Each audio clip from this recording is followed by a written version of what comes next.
So this course is in Catholic social justice. The question is, why should the church be interested in justice? Have you thought about that before?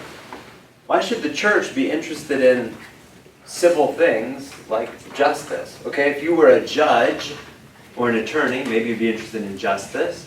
But why should the church be interested in justice?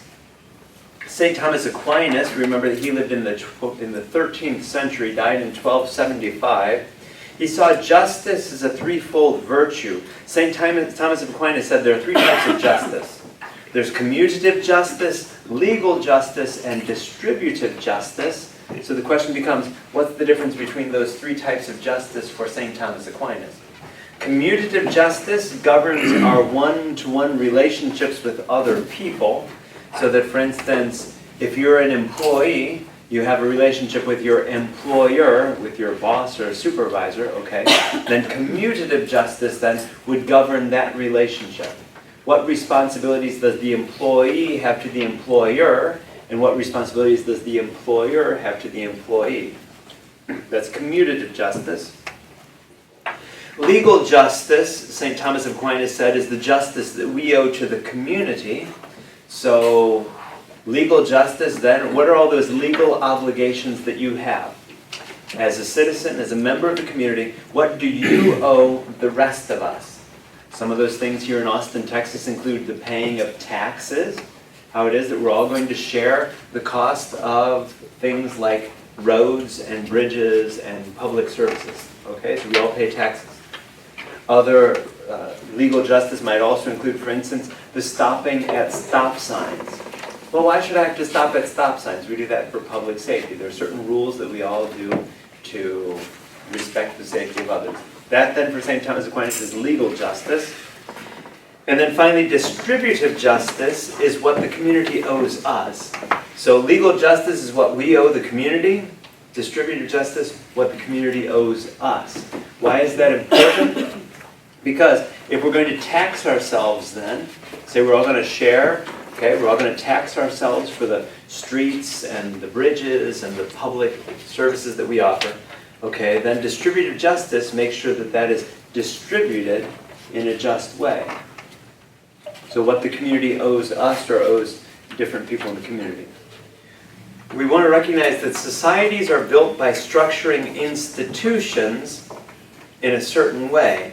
So our U.S. society or our Texas state society or our society here in Austin is structured a certain way by how it is that we have certain institutions that structure us.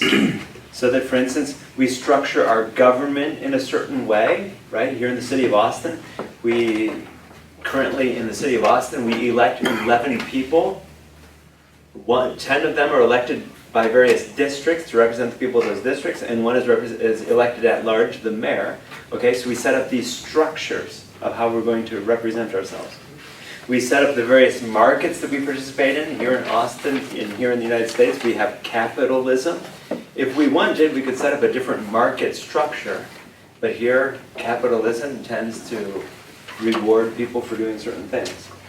Once we set up those institutions, do they run like that forever? No, we know that we are continually reshaping them. So that for instance, here in the city of Austin, we set up city council one way, and then years later we decided, you know what? We don't want city council to be set up like that anymore. So what do? We set it up a different way. We're always reshaping our institutions, but our institutions also shape us. So that, for instance, let's use the church as an example. We shape the church in many ways. Our contributing to the church or not shapes the church, but the church also shapes us because the church tells us that the church has to be certain ways, or that we have to do certain things. The church tells us how we celebrate Mass. Wish I could choose how I'm going to celebrate Mass this Sunday. I could come up with a really creative liturgy, but the church doesn't let me do that. Right? The church says who can or cannot be involved in ministry. Think of the Roman Catholic Church and its exclusion of women. That's the structure that they set up. If they wanted, they could change that structure. In the American Catholic Church, we have a different structure when it comes to ministry. We don't set barriers between people in the sacraments. So regardless of your sex or your age or your orientation, etc., we don't see those as barriers to the sacraments like holy orders, ordination. So we shape our institutions, and our institutions shape us. We're changed by those institutions that we participate in. And so if the church is going to teach virtue, what's good or bad, right or wrong, then the church has to talk about those institutions eventually, because the way that we set up those institutions can be good or they can be bad. For instance, if you were to set up a church that excludes women, yikes, that may not be necessarily good. A lot of what I'm saying comes from my own study of Catholic social justice with Father Kenneth Himes, a Franciscan priest. And he talks about how it is that the church continues to segregate. And in fact, he says he's famous for saying that the most segregated hour of the week is Sunday morning at 11 o'clock.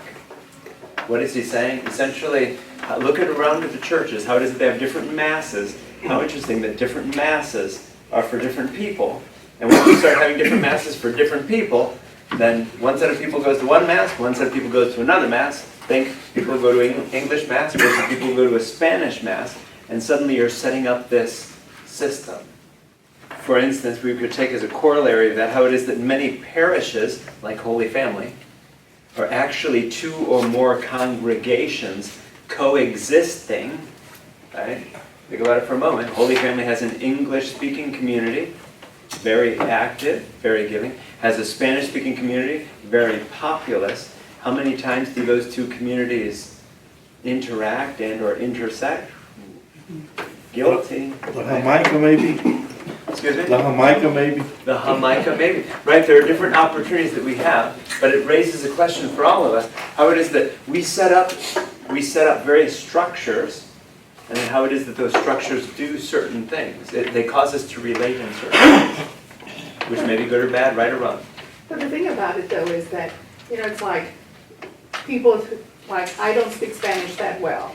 So I don't want to go to a Spanish mass that I'm not going to understand half of what's being said. And the speaking people say the same. That's right. I pray in Spanish, why would we go to an English mass? But then what's the danger? The danger becomes, well, how it is that we might be setting up systems that suddenly don't treat various groups of people justly. Now we could use other examples than the church. We're simply using the church as an example. Let's think of an example with the church. Okay, so suddenly we set up an English mass and a Spanish mass. We know that the English mass shares more generously of its time and talent. Right? If we have a class like this, English-speaking people come. Spanish-speaking people don't come so much to those opportunities. So what does that mean for a parish like ourselves? We're going to have a challenge because we're going to have a very educated English-speaking population when it comes to the faith. What about the Spanish-speaking population when it comes to the faith? A little less. Or what about the decisions that are made for the parish? A lot of them come from the English-speaking pastoral council because we're the ones who show up and have something to say about our parish. What happens to those voices that aren't at the table? They're sometimes excluded. But isn't that why you also have the pastoral council meeting In Spanish after? It is, and it's fascinating for me as pastor to see the differences among different groups of people. Right? For anyone who attends both the English and the Spanish-speaking pastoral councils, you'll immediately see, boy, these are two different groups of people interested in two different sorts of things. So the institutions that we set up, right or wrong, good or bad, it's just that when you start organizing people in different ways, then we have to be concerned with this distributive justice. Because it's one thing is that legal justice is what we owe the community. But distributive justice now is, okay, how are we going to distribute the things of our community across all of us? So how do we bridge them is the question on here. And personally, I've seen how Deacon Roy goes and shakes the hand of everybody over there at the Spanish side after breakfast, so now I do the same thing. And I met some great people. And they seem so friendly. But it seems to me like it would benefit me tremendously in learning more Spanish. And basically, I learned it by going to the Spanish Mass, even though I had to struggle. But because for 30 years I never spoke a word of Spanish. That's the example of how we segregate churches. Let's use another example. Let's take it out of the church, make it a little less personal, right? Think about when you start erecting a wall between two nations. Anytime that you have a border that separates two nations, what does that do? Creates one people on one side of the nation, one people on the border, one people on the other side of the border. Whoa, and suddenly there could be a situation of injustice that arises out of that, right? Think the situation of those in Mexico making $60 a week versus those in the United States making whatever they make per week. Suddenly, that border, that segregation of people is causing this system. We could use words to describe it: good, bad, right, wrong, otherwise, neutral. But what happens is we start creating these situations where justice becomes an issue. In such situations, then, we realize that we call it social sin, because when we set up structures like this, it's not something that someone intends to do to cause harm. Father Jamie didn't mean to cause harm and division in our community when he started celebrating two masses, one in English and one in Spanish. Follow me? But that can lead to social sins. They're not personal sins, nothing that an individual is guilty of, but we refer to them as social sins when we start creating situations that could be sinful. So if we create a situation, for instance, by erecting a fence along a border of two nations, where one nation is a third world country where people are starving, say, and on the other side of the border, people are enjoying, are throwing away food. Oh, wait a minute, there's something sinful about that situation, where those who are well off are not taking care of those who are less well off. Ooh, follow me? So social sin, as Christians and Catholics, we simply say that social sin is opposed to God's reign. Jesus had this vision of God's reign breaking into this world, this vision of love and peace and all of us living together, where the lion would lie down with the lamb. Got news for you. When the lion lies down with the lamb doesn't get a lot of sleep. Follow that? Because one is always ready to devour the other, right? United States and Mexico, right? When we lie down together, one doesn't sleep so well. One is always ready to devour the other in whatever ways. So we build these structures in society that reflect the sinfulness in our own hearts as individuals. And so as a church, if we're going to help people, it's not enough to be interested in their souls. We have to be interested in their lives, the whole person. In schools, we talk about the whole child, simply meaning you can't just be interested in this child's education, this child's brain, their mind, because they come to school with all sorts of challenges. You gotta think about the whole child. As Christians or Catholics, we would say the same. That we can't just think about a person's soul. Oh, I'm here tonight to save Jamie's soul, and if I can do that, then I've done good.